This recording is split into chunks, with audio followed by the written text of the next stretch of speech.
Welcome into Colts Talk presented by PrizePicks. Look, we went through a lot of drama this offseason, especially with new contracts. Daniel Jones, there was a tag, then no tag, then a 2-year deal, months of looking at what the Colts should do with that one. Alec Pierce was on the Kay Adams show saying a new opportunity with a new team, testing the free agent market is something he needed to do. No, it's a hometown discount. No, they'll have to go 28, 29. All this going on just to get those two guys back eventually. Tons of drama, right, with just two players. Well, CBS Sports believes the Indianapolis Colts could see it again in 2027. Let's get into it.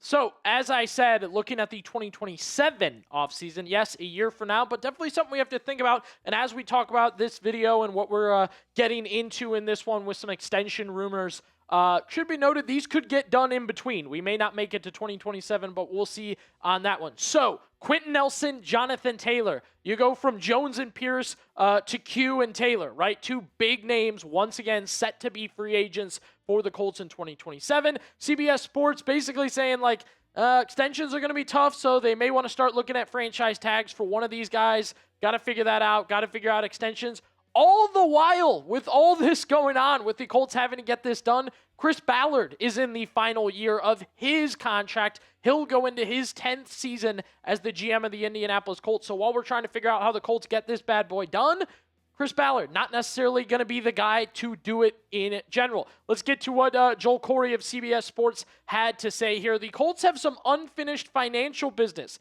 Contract extension decisions need to be made on guard Quenton Nelson and running back Jonathan Taylor, arguably the best two players on the team. Both players are in a contract year. Corey continues, the Colts may have sticker shock in any efforts to re-sign Nelson and Taylor. Unless one of them gets a contract extension, a choice will need to be made with a franchise tag next offseason. So, straight up, before we break it all down, before we get into it, if you could do it right now, if you get an extension done this minute, but you only get to pick one guy to give it to, will it be Quenton Nelson for you or Jonathan Taylor?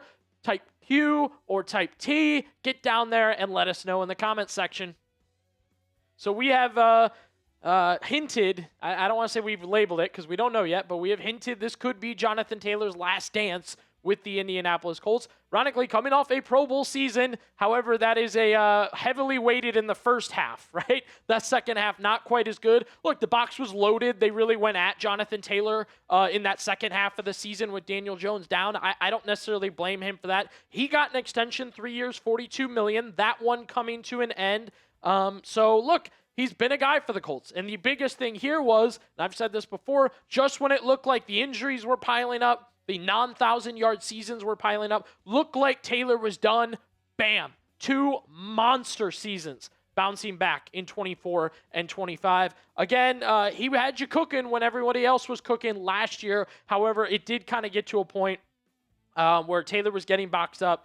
Taylor was getting, really put the pressure on him last year. I think he struggled a little bit to get things going without a real, quarterback option for the Colts after Daniel Jones went down. Can't really blame him, once again, for that one, but I think that kind of is what it is. A look at the running back market, where it kind of stands as of right now, and it did just get reset, by the way, with a new contract for Devon Achane of the Dolphins. They extended him at about $16 million per year, so that's kind of where Jonathan Taylor is looking. I would think that's about, literally exactly what he's going to look for in his next contract is, 2 or 3 years, $16 million. He's in that 14 right now. He's in the top 10. 15, 16, I definitely think that's what he'll have his eyes on. And I do believe Jonathan Taylor is a top 10 running back in the NFL, so it's not crazy to think that he could command an extension rather than a franchise tag. But the details behind that important, so we'll get to more on that in just a second. But first, America's #1 sports picks app, that's PrizePicks. I've got the app. We're playing it every single day. Why? Because you can win cash while watching sports. Let's get into the lineups for a second. They're easy to put together. You just pick more or less on a few player stats and then lock in your lineup. I was talking to some baseball fans the other day. They love going with the hits, the home runs, the strikeouts. basketball fans, there's not much time left in the playoffs. Only 4 teams remaining. You can go with points, rebounds, assists, blocks, or three-pointers. Here's a lineup set up for a playoff game. Donovan Mitchell, more on his points at 29.5. Jalen Brunson, more on points and assists. Yeah, you can combine if you feel like you know what's going on there. 39.5. We went more for Brunson. I love combining. That's a big thing for me in these lineups. We feature that all the time. 2 players, easy to put together. Picked more or less on a few stats. We locked in our lineup. New social feeds feature is pretty cool if you haven't heard about it yet. You can share prize picks with your friends and copy lineups with a single click. That includes me. That includes producer Aiden Parise. You can tailor fade our picks and get the picks before they even get posted. Follow at Billy_Beebe or at CSAP. New user offer for you guys right now. If you don't have it, download the PrizePicks app today with the link in the comments section and description. Then use code HMA. You'll get $50 in lineups after you play your first $5 lineup. That is code HMA to get $50 in lineups after you play your first $5 lineup. PrizePicks, it's good to be right. So I actually do believe between the two, if it came down to it, if you're really having a tough time, and look, again, we did this between Pierce and Daniel Jones about the tag thing. Who should get the tag? What kind of tag, right? All that's going to go into it. I think Taylor is a greater franchise tag candidate in general in this situation. However, I will note that doesn't mean the Colts are just want one more year of Taylor. They used it with Daniel Jones to buy more time, literally just like 2 weeks. And then they got a deal done with Daniel Jones. So we'll keep an eye on tag candidate-wise for these guys, but I do think Taylor is the bigger option. Again, we showed you the numbers there. 16, 17 million. That's kind of where we're looking for Jonathan Taylor. That's what he's going to be looking for. Not sure in the years. He's only 27 years old, right? So I wouldn't be overly uncomfortable with a 3-year, $16 million deal. Kind of have to think about that in general for Jonathan Taylor there. Now, as we transition to Quenton Nelson, it's Quinton Nelson, people. 5-time team captain, 8-time Pro Bowler. He is coming off a massive extension of his own. He signed a 4-year, $80 million deal in 2022. So he's a $20 million a year player for the Colts in general. Look, that would be a lot for a running back, for a wide receiver, and this is what you're paying, your left guard, your franchise left guard, one of the names, right? Again, doesn't speak lightly to be a 5-time team captain and an 8-time Pro Bowler for Quenton Nelson. Here's what CBS Sports had to say about his situation. Nelson reset the market by a bigger margin when he signed his current contract. He got 21.21% more than the existing guard salary benchmark, which at the time was Brandon Scherff. At $16.5 million, that type of increase would put Nelson in the $29 million neighborhood. Woof! 29, man, that would be crazy. Again, the question is, will he reset the market, or will you just kind of look to get, a little bit more than what you have going? I was talking to Aiden Parise, our producer here, pre-show, and for me, it would be perfect if you could just give him the exact same extension, and I know it's easier said than done and kind of crazy, but he is going into his 30s, which for guards isn't like the ultimate fall off. Guards play pretty well into their 30s, actually. But it'd be ideal if you could get him close to what you're already getting him. However, you saw CBS Sports note there, he's going to try and reset the market. Tyler Smith right now at $24 million. However, let's say you give him the $29 million, right? You give him 29, 8, 7, something huge, resets the market. This is not going to be a gamble. This is not going to be an overpay. This is not going to be an irresponsible spending of money for Quenton Nelson. It's Quenton Nelson. He's going to look good into his 30s. He's been a great player. And again, the guard position, a lot of guys play really, really well into their 30s. And I think Quenton Nelson is not one of those guys that you're going to overpay, all of a sudden steep fall off, not seeing good play anymore. That's how I feel about Quenton Nelson, and I think the Colts are going to feel the same way. They'll show it with a contract.